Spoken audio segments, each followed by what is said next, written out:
আসসালামু আলাইকুম সুপ্রিয় শিক্ষার্থীবৃন্দ, আশা করি ভালো আছো এবং নিয়মিত লেখাপড়া করছো। গত ক্লাসে তোমাদের C3 চক্র বা কেলভিন চক্র নিয়ে আলোচনা করেছিলাম। তোমাদের সাথে আছে আমি মোহাম্মদ মাহফুজুর রহমান খান, সহকারী অধ্যাপক উদ্ভিদ বিজ্ঞান, ঢাকা উদ্যান সরকারি মহাবিদ্যালয়। তোমরা ইতিমধ্যে আমার চ্যানেলটি সাবস্ক্রাইব করে নিয়েছো। যদি সাবস্ক্রাইব না করে থাকো, নতুন এসে থাকো, তাহলে ডান দিকে নিচে গিয়ে সাবস্ক্রাইব বাটনে এবং বেল আইকনে ক্লিক করলে নতুন ভিডিও আপলোড হওয়ার সাথে সাথে তোমরা মেসেজ ইনফরমেশন পাওয়া যাবে। তো চলো আজকে আমরা শুরু করি তার পরবর্তী, অর্থাৎ হ্যাশ অ্যান্ড স্ল্যাশ চক্র। সুপ্রিয় শিক্ষার্থী, তোমরা চিন্তা করেছো যে উদ্ভিদের পাতায় যে সূর্যের আলো পড়ে, সেই আলোর শক্তির ফোটন কণা দিয়ে উদ্ভিদের পাতায় NADPH2 এবং ATP তৈরি করে। সেই ATP দিয়ে কেলভিন চক্রে খাদ্য তৈরি হয়। এখন বিজ্ঞানী হ্যাশ এবং স্ল্যাক তার সহযোগীরা বা সুগার কেইন, যেটা ঢাকায় জ্ঞানদারি বলে, সুগার কেইন উদ্ভিদ এবং ভুট্টা উদ্ভিদ নিয়ে গবেষণা করে দেখলেন যে প্রথম উৎপাদিত যৌগটি 3 কার্বন বিশিষ্ট না হয়ে 4 কার্বন বিশিষ্ট। তারাও তেজস্ক্রিয় আইসোটোপ ব্যবহার করেন। দেখেন যে এখানে কেলভিন চক্রের মতো প্রথম স্থায়ী যৌগ 3 কার্বন বিশিষ্ট 3 ফসফোগ্লিসারিক অ্যাসিড না হয়ে 4 কার্বন বিশিষ্ট একটা যৌগ, অক্সালো অ্যাসিটিক অ্যাসিড উৎপন্ন হয়। ফলে তারা একটি নতুন গতিপথ আবিষ্কার করেন। বর্তমানে প্রায় 16টি গণের অনেকগুলো প্রজাতিতে এই চক্রটি সম্পন্ন হয় বলে জানা গিয়েছে। তো চলো আমরা হ্যাশ অ্যান্ড স্ল্যাক চক্র বা C4 চক্র নিয়ে একটু আলোচনা করি। হ্যাশ অ্যান্ড স্ল্যাক চক্র, C4 চক্র। শিখন পদে শিক্ষার্থীরা হ্যাশ অ্যান্ড স্ল্যাক চক্র বর্ণনা করতে পারবে, কেলভিন চক্র এবং হ্যাশ অ্যান্ড স্ল্যাক চক্রের পার্থক্য বলতে পারবে বা তুলনা করতে পারবে। হ্যাশ অ্যান্ড স্ল্যাক চক্র বা C4 চক্র। পাতার অন্তর্গঠন। তোমরা ইতিমধ্যে পাতার গঠন সম্পর্কে একটু জেনেছ। আমাদের এই অংশটা শেখার জন্য পাতার গঠনটা ভালোভাবে জানা একটু জরুরি। তোমরা দেখো, এটা একটা পাতার অনুচ্ছেদ, ছোট একটা অংশ অনুচ্ছেদ, এবং পাতার উপরের দিকে সবার উপরে থাকে এপিডার্মিস। এপিডার্মিসের বাইরের দিকে কিউটিকল আছে, নিচের দিকে কিউটিকল থাকে অনেক পাতলা। এখন পাতা আর পত্র রন্ধ্রগোল বা স্টোমাটা থাকে পাতার নিম্নতলে। এই থেকে বোঝা যায় এটা নিম্নতল, এটা ঊর্ধ্বতল। এখন ঊর্ধ্বতলের এপিডার্মিসের নিচের কোষগুলো একটু দেখো, এই কোষগুলো একটু লম্বা লম্বা, সরু লম্বা লম্বা, আর নিচের দিকের এই কোষগুলো হলো গোলাকার এবং কোষগুলোর ফাঁকে প্রচুর আন্তঃকোষীয় ফাঁক আছে। কিন্তু উপরের দিকের এই কোষগুলো দেখো, কোনো আন্তঃকোষীয় ফাঁক নাই, একটা কোষের সাথে একটা কোষ ভালোভাবে লেগে আছে। এই উপরের কোষগুলোর নাম হলো পেলিসেড প্যারেনকাইমা, পেলিসেড প্যারেনকাইমা, আর নিচের এই কোষগুলিকে বলা হয় স্পঞ্জি প্যারেনকাইমা। এই পেলিসেড প্যারেনকাইমা এবং স্পঞ্জি প্যারেনকাইমা এই দুই ধরনের কোষকে একসাথে বলা হয় মেসোফিল টিস্যু। আমি আবার বলছি, পেলিসেড প্যারেনকাইমা এবং স্পঞ্জি প্যারেনকাইমা এই দুই ধরনের কোষ, পাতা অবস্থিত এই দুই ধরনের কোষকে একত্রে বলা হয় mesophyll tissue.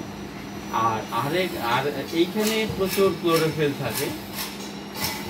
Hash and Slack চক্রের একটা বিশেষত্ব হলো এইখানে এই যে ভাস্কুলার বান্ডল আছে, জাইলাম এবং ফ্লোয়েম, এই ভাস্কুলার বান্ডলের চারপাশে যে কোষগুলো আছে, চারপাশে এই কোষগুলিতেও কিছু ক্লোরোফিল থাকে।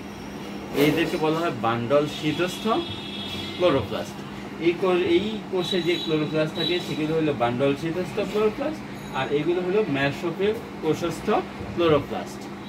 আর তোমাদের এই মেসোফিল ক্লোরোপ্লাস্ট এবং বান্ডল শীতস্থ ক্লোরোপ্লাস্ট, এই দুইটা ক্লোরোপ্লাস্টে সম্মিলিতভাবে এই হ্যাশ অ্যান্ড স্ল্যাক চক্র চলে থাকে। দেখো, আমরা যদি দেখি যে সালোক সংশ্লেষণের মূল কাজ কি, সালোক সংশ্লেষণের মূল কাজ মাটি থেকে আসা পানি এবং বায়ুমণ্ডলের কার্বন ডাইঅক্সাইড দুইটা সংযোগ ঘটিয়ে শর্করা জাতীয় খাদ্য তৈরি করবে। শর্করা জাতীয় খাদ্য এবং উপজাত হিসেবে অক্সিজেন তৈরি হবে। এটাই হলো সালোক সংশ্লেষণের মূল কাজ। মাটি থেকে আসলো পানি, পানি এসে কর্টেক্স অঞ্চল ভেদ করে জাইলেম বাহিকা পর্যন্ত পৌঁছায়, জাইলেম দিয়ে নল এটা পাতায় পৌঁছে এবং এইখানে জারণ বিজারণ প্রক্রিয়া সংঘটিত হয়ে এই কার্বন ডাইঅক্সাইড প্রবেশ করে এবং পানির এই দুইটা সংযোগ ঘটিয়ে গ্লুকোজ তৈরি হয়। গ্লুকোজ তৈরি হয়। আর পাতার কোথায় কোন চক্র চলে দেখি। বায়ুমণ্ডলের আলো, সূর্যের আলো আসে ক্লোরোপ্লাস্টে আসার পরে সেখানে যে গ্রানামে লাইট রিয়েকশন, আলো যে বিক্রিয়াগুলো হয় তোমরা দুইটা সম্পর্কে জানো, চক্রীয় ফটোফসফোরাইলেশন এবং অচক্রীয় ফটোফসফোরাইলেশন। বর্তমানে এই দুইটা সিলেবাসের আওতায় রাখা হয়নি। তোমাদের কেলভিন চক্র এবং হ্যাস অ্যান্ড স্ল্যাক চক্র দুইটা স্পষ্টভাবে উল্লেখ করা আছে। তো এই চক্রীয় এবং অচক্রীয় ফটোফসফোরাইলেশন প্রক্রিয়া এখানে NADPH2 তৈরি হয়, এটিপি তৈরি হয়।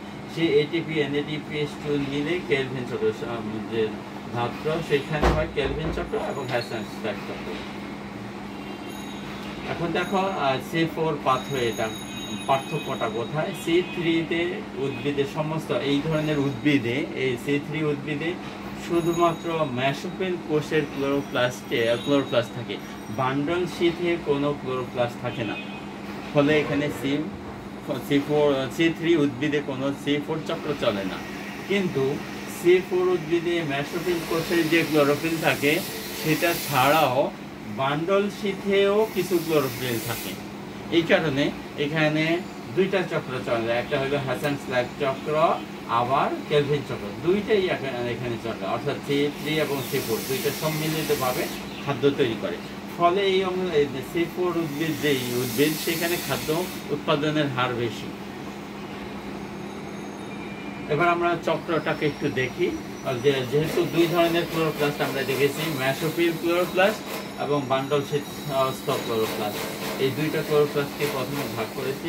প্রথমে মেসোফিল ক্লোরোপ্লাস্টের যে ফসফোইনোল পাইরুভিক অ্যাসিড একটা যৌগ থাকে, ফসফোইনোল পাইরুভিক অ্যাসিড, সেই ফসফোইনোল পাইরুভিক অ্যাসিড কার্বক্সিলেজ এনজাইমের ক্রিয়ায় কার্বন ডাইঅক্সাইড সংগ্রহ করে। এই ফসফোইনোল পাইরুভিক অ্যাসিড 3 কার্বন বিশিষ্ট। সে যখন একটা কার্বন ডাইঅক্সাইড গ্রহণ করলো, ফলে তার কার্বন সংখ্যা হলো 4। এই 4 কার্বন বিশিষ্ট অক্সালো অ্যাসিটিক অ্যাসিড হয়। তো শিক্ষার্থীরা একটু ভালো করে খেয়াল করো, C3 চক্রে যে রাইবোলোজ 1,5-বিসফসফেট ছিল 5 কার্বন বিশিষ্ট, সেই 5 কার্বনের সাথে একটা কার্বন যুক্ত হয়ে 6 কার্বন বিশিষ্ট অস্থায়ী কিটো অ্যাসিড হয়। সেই কিটো অ্যাসিড সাথে সাথে ভেঙে গিয়ে 3 কার্বন বিশিষ্ট 3-ফসফোগ্লিসারিক অ্যাসিড হয়েছিল। বাট এইখানে কার্বন ডাইঅক্সাইড গ্রাহক হলো ফসফোইনোল পাইরুভিক অ্যাসিড 3 কার্বন বিশিষ্ট। সে একটা কার্বন ডাইঅক্সাইড গ্রহণ করলে 4 কার্বন বিশিষ্ট অক্সালো অ্যাসিটিক অ্যাসিড উৎপন্ন হয়। এই অক্সালো অ্যাসিটিক অ্যাসিড পরবর্তীতে একটা NADPH2 থেকে হাইড্রোজেন গ্রহণ করে, সেটাকে জারিত করে NADP-তে রূপান্তরিত করে দেয়, আর সে এই নিজে ম্যালিক অ্যাসিডে রূপান্তরিত হয়। ম্যালিক অ্যাসিডও 4 কার্বন বিশিষ্ট। এখানে শুধুমাত্র সে শক্তি নিল, সে হাইড্রোজেনটাকে নিল, অক্সালো অ্যাসিটিক অ্যাসিড থেকে ম্যালিক অ্যাসিডে রূপান্তরিত হলো। দেখো সামান্য কয়েকটা ফসফোইনোল পাইরুভিক অ্যাসিড, তার থেকে আসলো অক্সালো অ্যাসিটিক অ্যাসিড, এবার তৈরি হলো ম্যালিক অ্যাসিড। এই ম্যালিক অ্যাসিড যখন তৈরি হয় মেসোফিল ক্লোরোপ্লাস্টে, সেইখান থেকে তারা বান্ডল শীতস্থ ক্লোরোপ্লাস্টে ম্যালিক অ্যাসিড প্রবেশ করে। এখন কিভাবে প্রবেশ করে? তোমরা জানো যে কোষের একটা কোষ এবং আরেকটা কোষের পাশাপাশি যে অবস্থান করে তাদের মাঝে সূক্ষ্ম ছিদ্র থাকে, যাকে বলা হয় প্লাজমোডেজমাটা। দুইটা কোষের সংযোগস্থল, সেই প্লাজমোডেজমাটা দিয়ে এক কোষ থেকে আরেক কোষে তারা চলে যায়। এই ম্যালিক অ্যাসিড এবার প্রবেশ করবে বান্ডল শীতস্থ ক্লোরোপ্লাস্টে। এখানে কোনো বিক্রিয়া ঘটছে না, বান্ডল শীতস্থ ক্লোরোপ্লাস্টে প্রবেশ করে। এই বান্ডল শীতস্থ ক্লোরোপ্লাস্টে আসার পর এখানে এক অণু কার্বন ডাইঅক্সাইড সরিয়ে দিয়ে পাইরুভিক অ্যাসিডে রূপান্তরিত হয়। এটা 3 কার্বন বিশিষ্ট পাইরুভিক অ্যাসিড। ম্যালিক অ্যাসিড থেকে যে কার্বন ডাইঅক্সাইড উৎপন্ন হলো এই কার্বন ডাইঅক্সাইড আবার কেলভিন চক্র চালু করে। রাইবোলোজ 1,5 ফসফেট যে কার্বন ডাইঅক্সাইড গ্রহণ করেছিল, অর্থাৎ 6 কার্বন বিশিষ্ট কেটো অ্যাসিড উৎপন্ন করে, সেই প্রক্রিয়াটা আবার এখানে চালু হয়, কেলভিন চক্রটা। আর এখানে NADP আবার বিজারিত হয় NADPH2, অর্থাৎ এখানে কিছু শক্তি উৎপন্ন করে। আমরা জানি এক অণু বিজারিত NADPH2 থেকে 3 অণু ATP উৎপন্ন হয়, সে এখানে ব্যবহার করলো, বাট এখানে আবার সে শক্তিটা ফিরিয়ে দিল। এবার এই পাইরুভিক অ্যাসিড 3 কার্বন বিশিষ্ট, এই 3 কার্বন বিশিষ্ট পাইরুভিক অ্যাসিড এবার বান্ডল শীতস্থ ক্লোরোপ্লাস্ট থেকে আবার মেসোফিল ক্লোরোপ্লাস্টে প্রবেশ করে। দেখো এই মেসোফিল ক্লোরোপ্লাস্টে প্রবেশ করলো, এইখানেও আবার এটিপি থেকে একটা ফসফেট গ্রহণ করে, এটিপি থেকে একটা ফসফেট গ্রহণ করে, এটিপিকে এডিপিতে রূপান্তরিত করে। আর তোমরা জানো এটিপি মানে হলো এডিনোসিন ট্রাইফসফেট, সেটা থেকে ভেঙে এডিপি এডিনোসিন ডাইফসফেটে রূপান্তরিত হয়। আর এই ফসফেটটা গ্রহণ করে পাইরুভিক অ্যাসিডটা ফসফোইনল পাইরুভিক অ্যাসিডে রূপান্তরিত হয়। আমি আবার একটু খুব সংক্ষেপে বলছি, যৌগ কিন্তু খুব কম। একটা হলো ফসফোইনল পাইরুভিক অ্যাসিড, সে কার্বন ডাইঅক্সাইড গ্রাহক। আসলে অক্সালিক অ্যাসিড, অক্সালোঅ্যাসিটিক অ্যাসিড, অক্সালোঅ্যাসিটিক অ্যাসিড থেকে মেলিক অ্যাসিড হলো, মেলিক অ্যাসিড চলে যায় বান্ডল শীতস্থ ক্লোরোপ্লাস্টে, বান্ডল শীতস্থ ক্লোরোপ্লাস্টে মেলিক অ্যাসিড গিয়ে পাইরুভিক অ্যাসিডে রূপান্তরিত হয়। এইখানে একটা NADPH2 তৈরি হয় আর কার্বন ডাইঅক্সাইড অপসারিত হয়। এই কার্বন ডাইঅক্সাইড গিয়ে কেলভিন চক্রের সূচনাকারী হিসাবে শুরু হয়, সেখানে রাইবোলোজ 1,5 ফসফেটের সাথে সংযোজন হয়ে অস্থায়ী কেটো অ্যাসিড এবং 3-ফসফোগ্লিসারিক অ্যাসিডে রূপান্তরিত হয়। আবার পাইরুভিক অ্যাসিড যখন তৈরি হয়ে গেল, তখন বান্ডল শীতস্থ ক্লোরোপ্লাস্ট থেকে আবার মেসোফিল ক্লোরোপ্লাস্টে চলে আসলো।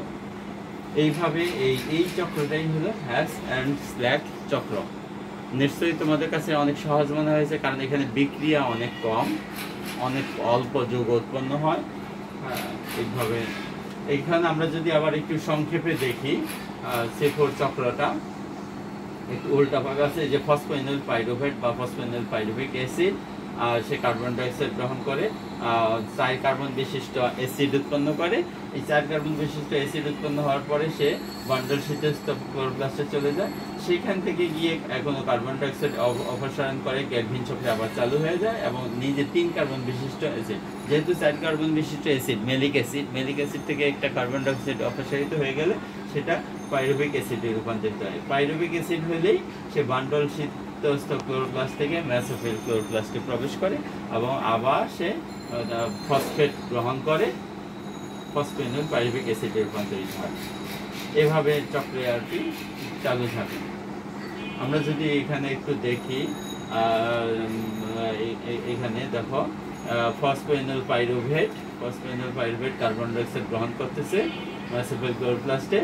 কার্বন ডাইঅক্সাইড গ্রহণ করে কোন যৌগ উৎপন্ন হবে? অক্সালোঅ্যাসিটিক অ্যাসিড। অক্সালোঅ্যাসিটিক অ্যাসিড থেকে হবে অ্যাসপারটেট অথবা মেলিক অ্যাসিড। এখানে মেলিক অ্যাসিডকে অ্যাসপারটেট, এই দুইটা যৌগ হয় মেলিক অ্যাসিড অথবা অ্যাসপারটিক অ্যাসিড। এখানে NADPH2 উৎপন্ন হলো আর ট্রান্সপোর্ট হয়ে গেল বান্ডল শীতস্থ ক্লোরোপ্লাস্টে এবং সেখান থেকে আবার এই মেলিক অ্যাসিডটা কার্বন ডাইঅক্সাইড অপসারণ করে দিল, উৎপন্ন হয়ে গেল। এখানে এই কার্বন ডাইঅক্সাইড নিয়ে কেলভিন চক্র চালু হয়ে গেল এবং এখানে কার্বোহাইড্রেট উৎপাদন হলো। মেলিক অ্যাসিড এবার পাইরুভিক অ্যাসিডে রূপান্তরিত হলো, পাইরুভেট, এটা আবার চলে আসলো মেসোফিল ক্লোরোপ্লাস্টে। এইভাবে C4 চক্রটা চলতে থাকে। C3 এবং C4 চক্রের পার্থক্য, তোমরা যেহেতু কেলভিন চক্র সম্পর্কে জেনেছো, হ্যাশ অ্যান্ড স্ল্যাক চক্র সম্পর্কে জেনেছো, এবার দুইটার কিছুটা পার্থক্য বা তুলনা একটু দেখো। কেলভিন চক্র এবং হ্যাশ অ্যান্ড স্ল্যাক চক্রের পার্থক্য, যে কোষে ঘটে কেলভিন চক্রে দেখো শুধুমাত্র মেসোফিল কোষে ঘটে, আর হ্যাশ অ্যান্ড স্ল্যাক চক্র মেসোফিল কোষ এবং বান্ডল শীতস্থ কোষ দুইটা কোষেই সম্পন্ন হয়, মেসোফিল এবং বান্ডল শীতস্থ। এখানে এবার ফটো রেসপিরেশন কেলভিন চক্রে ঘটে কিন্তু হ্যাশ অ্যান্ড স্ল্যাক চক্রে ঘটে না। হয়তো তোমাদের মনে প্রশ্ন আসবে ফটো রেসপিরেশন কি? সরি, রেসপিরেশন হলো শ্বসন, ফটো মানে আলো, ফটো রেসপিরেশন মানে আলোক শ্বসন। যে সূর্যের আলোর উপস্থিতিতে অনেক উদ্ভিদের শ্বসনের হার বেড়ে যায়, এটাকে বলা হয় ফটো রেসপিরেশন। আমি আবার বলছি, সূর্যের আলোর উপস্থিতিতে অনেক উদ্ভিদের শ্বসনের হার অনেক বেড়ে যায়, এই শ্বসনের হার বেড়ে যাওয়াটাকে বলা হয় ফটো রেসপিরেশন, যেটা কেলভিন চক্রে ঘটে, কিন্তু হ্যাস অ্যান্ড স্ল্যাক চক্রে কোনো ফটো রেসপিরেশন ঘটে না। প্রাথমিক কার্বন ডাইঅক্সাইড গ্রহীতা তোমরা জানো কেলভিন চক্রে হইল রাইবোলোজ 1,5-বিসফসফেট, আর হ্যাস অ্যান্ড স্ল্যাক চক্রে phosphoenol pyruvic acid, phosphoenol pyruvic acid. Carbon dioxide fixing enzyme হইল রুবিস্কো এনজাইম, এখানে কার্বক্সিলেজ এনজাইম বলা হয়, এখানে pyruvic phosphoenol pyruvic acid carboxylase enzyme. প্রথম স্থায়ী যৌগ 3-ফসফোগ্লিসারিক অ্যাসিড, প্রথম 6 কার্বন বিশিষ্ট অস্থায়ী কিটো অ্যাসিড হয়, পরবর্তীতে 3 কার্বন বিশিষ্ট ফসফোগ্লিসারিক অ্যাসিড হয়, আর এখানে 4 কার্বন বিশিষ্ট অক্সালো অ্যাসিটিক অ্যাসিড। কার্বন ডাইঅক্সাইডের জন্য কার্বক্সিলেজের দক্ষতা মধ্যম প্রকৃতির, এখানে কার্বক্সিলেজের দক্ষতা উচ্চ প্রকৃতির। এখানে carboxylase that means carbon dioxide সংগ্রহ করা বা অ্যাটাচ করার ক্ষমতা, এই কেলভিন চক্রে হলো মধ্যম, বাট হ্যাস অ্যান্ড স্ল্যাক চক্রে সেটা উচ্চ ধরনের। ক্লোরোপ্লাস্টের ধরন, ক্লোরোপ্লাস্ট সাধারণত একই রকমের হয়, আর বান্ডল শীতস্থ ক্লোরোপ্লাস্ট 2 রকমের, হ্যাস অ্যান্ড স্ল্যাক চক্রে 2 ধরনের ক্লোরোপ্লাস্ট ব্যবহৃত হয়।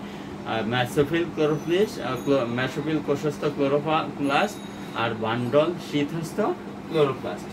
আদর্শ তাপমাত্রা সাধারণত 10 ডিগ্রি সেন্টিগ্রেড থেকে 25 ডিগ্রি সেন্টিগ্রেড তাপমাত্রায় কেলভিন চক্রটা ভালো হয়। হ্যাস অ্যান্ড স্ল্যাক চক্রে 30 ডিগ্রি সেন্টিগ্রেড থেকে 45 ডিগ্রি সেন্টিগ্রেড তাপমাত্রায় ভালো হয়।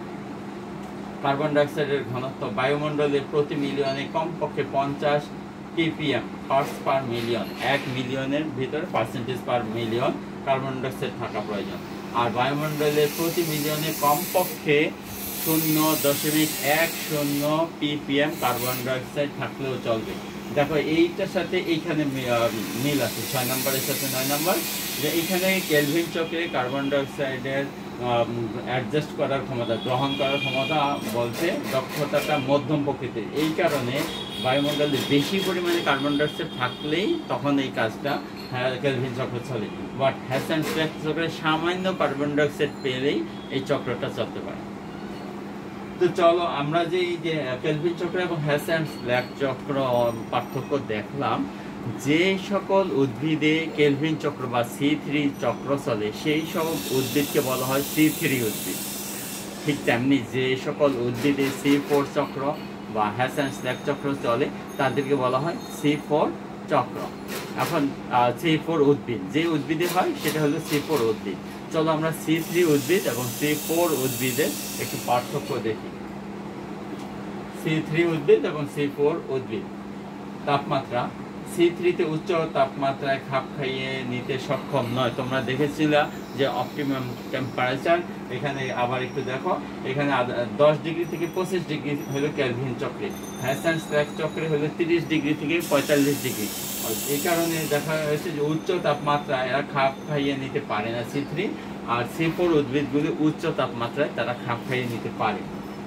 গ্রান্স অ্যানাটমি পাতার বান্ডল শীতকে ঘিরে মেসোফিল কোষের কোনো পৃথক স্তর থাকে না। বান্ডল শীতের চারপাশে কোনো মেসোফিল কোষের পৃথক স্তর থাকে না, বাট এইখানে পাতার বান্ডল শীতস্থ করে অরীয়ভাবে সজ্জিত মেসোফিল কোষের ঘন স্তর বিদ্যমান, যেটাকে ক্রান্স অ্যানাটমি বলে। ক্লোরোপ্লাস্টের প্রকার, গঠনগতভাবে ক্লোরোপ্লাস্ট এই উদ্ভিদে একই রকমের হয়, C4 উদ্ভিদে 2 রকমের হয়, ঘ্রাণাযুক্ত মেসোফিল ক্লোরোপ্লাস্ট আর ঘ্রাণাবিহীন বান্ডল শীতস্থ ক্লোরোপ্লাস্ট। ঘ্রাণা হলো যে চাকতির মতো বা পয়সার মতো যে অবস্থানগুলো আছে ক্লোরোপ্লাস্টে, তাদেরকে বলা হয় ঘ্রাণা। এই ঘ্রাণাযুক্ত মেসোফিল ক্লোরোপ্লাস্ট থাকে আর ঘ্রাণাবিহীন বান্ডল শীতস্থ ক্লোরোপ্লাস্ট থাকে। কার্বন ডাইঅক্সাইডের ঘনত্ব, এটা আগেও তোমরা জেনেছ যে C3 উদ্ভিদে কার্বন ডাইঅক্সাইডের ঘনত্ব একটু বেশি লাগে, 50 ppm percent per million, but C4 উদ্ভিদের সালোক সংশ্লেষণের জন্য কার্বন ডাইঅক্সাইডের ঘনত্ব লাগে 0.10 ppm পার্সেন্ট পার মিলিয়ন। বিক্রিয়া, মেসোফিল কোষে আলোক বিক্রিয়া এবং কেলভিন চক্র শুধু সম্পন্ন হয়, আর C4 উদ্ভিদের মেসোফিল কোষে আলোক বিক্রিয়া এবং বান্ডল শীতস্থ ক্লোরোপ্লাস্টে কার্বন ডাইঅক্সাইডের সৃষ্টি কেলভিন চক্র সম্পন্ন হয়। দেখো বান্ডল শীতস্থ কোষে কার্বন ডাইঅক্সাইড সৃষ্টি হচ্ছে, এই কার্বন ডাইঅক্সাইডটা কেলভিন চক্রে সম্পন্ন হয়। আর এখানে একই কোষেই আলোক গতি এবং কেলভিন চক্র সম্পন্ন হয়। উৎপত্তি মনে করা হয় বেশিরভাগ উদ্ভিদ C3 উদ্ভিদ অপেক্ষা শীত প্রধান অঞ্চলে উৎপত্তি লাভ করেছে। বেশিরভাগ C3 উদ্ভিদগুলি শীত প্রধান দেশে, আর মনে করা হয় বেশিরভাগ C4 উদ্ভিদ উষ্ণমণ্ডল বা গরম এলাকায় উৎপত্তি লাভ করেছে। সালোক সংশ্লেষণের হার C3 উদ্ভিদে কম, C4 উদ্ভিদে সালোক সংশ্লেষণের হার অনেক বেশি। অক্সিজেনের উপস্থিতি যদি স্বাভাবিকের চেয়ে 1% বেশি অক্সিজেন থাকে তাহলে সালোক সংশ্লেষণ বাধাগ্রস্ত হয়। যদি অতিরিক্ত অক্সিজেন বেশি হয় তাহলেও সালোক সংশ্লেষণের কোনো প্রভাব বিস্তার করে না। C4 উদ্ভিদে অক্সিজেনের তারতম্যের উপরে কোনো প্রভাব বিস্তার করে না। উদাহরণ C3 উদ্ভিদে ধান, গম, বার্লি, আম, জাম, কাঁঠাল সহ 85% উদ্ভিদই হইল C3। অন্যদিকে গিনি ঘাস, ইক্ষু, ভুট্টা, মুথা ঘাস এইসব উদ্ভিদে হয় C4 চক্র। তো চলো তোমাদের কয়েকটি প্রশ্ন করে তোমাদের আজকের ক্লাসের সম্পর্কে একটু ধারণা নেই। হ্যাশ অ্যান্ড স্ল্যাক চক্রে কার্বন ডাইঅক্সাইডের গ্রাহককে, হ্যাশ অ্যান্ড স্ল্যাক চক্রে কার্বন ডাইঅক্সাইডের গ্রাহক তোমরা ঠিকই ধরেছ, phosphoenol pyruvic acid. Hatch and Slack চক্র কোথায় সংঘটিত হয়? হ্যাশ অ্যান্ড স্ল্যাক চক্র মেসোফিল টিস্যু এবং বান্ডল শীতস্থ ক্লোরোপ্লাস্ট দুইটাতে মিলেই সংঘটিত হয়। হ্যাশ অ্যান্ড স্ল্যাক চক্রের প্রথম উৎপাদিত যৌগের নাম কি?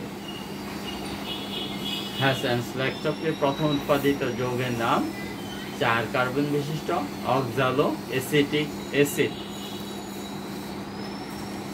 হ্যাশ অ্যান্ড স্ল্যাক চক্রে প্রথম কোন এনজাইম ব্যবহৃত হয়? এখানে কার্বন ডাইঅক্সাইড সংযোগের জন্য কার্বক্সিলেজ এনজাইম ব্যবহার হয়। কেলভিন চক্র হ্যাশ অ্যান্ড স্ল্যাক চক্রের দুটি পার্থক্য, আশা করি তোমরা পার্থক্য দুইটা বলতে পারবে। কেলভিন চক্রে প্রথম উৎপাদিত যৌগ হলো 3 কার্বন বিশিষ্ট 3-ফসফোগ্লিসারিক অ্যাসিড, আর হ্যাশ অ্যান্ড স্ল্যাক চক্রের প্রথম উৎপাদিত যৌগ 4 কার্বন বিশিষ্ট অক্সালো অ্যাসিটিক অ্যাসিড। আর কেলভিন চক্রে রাইবোলোজ 1,5-ডিসফসফেট কার্বন ডাইঅক্সাইড গ্রহণ করে, আর হ্যাশ অ্যান্ড স্ল্যাক চক্রে phosphoenol pyruvic acid. Hatch and Slack চক্র সম্পাদিত হয় এমন 4টি উদ্ভিদের তালিকা তৈরি করো। এটা তোমাদের বাড়ির কাজ থাকবে। 4টা উদ্ভিদের নাম আমরা যদিও দেখিয়েছি, ওইখান থেকে আবার তোমরা দেখে নিও। সবাইকে ধন্যবাদ। আশা করি পরবর্তীতে নতুন কোনো বিষয় নিয়ে হাজির হব। সবাই ভালো থেকো, সুস্থ থেকো। আল্লাহ হাফেজ।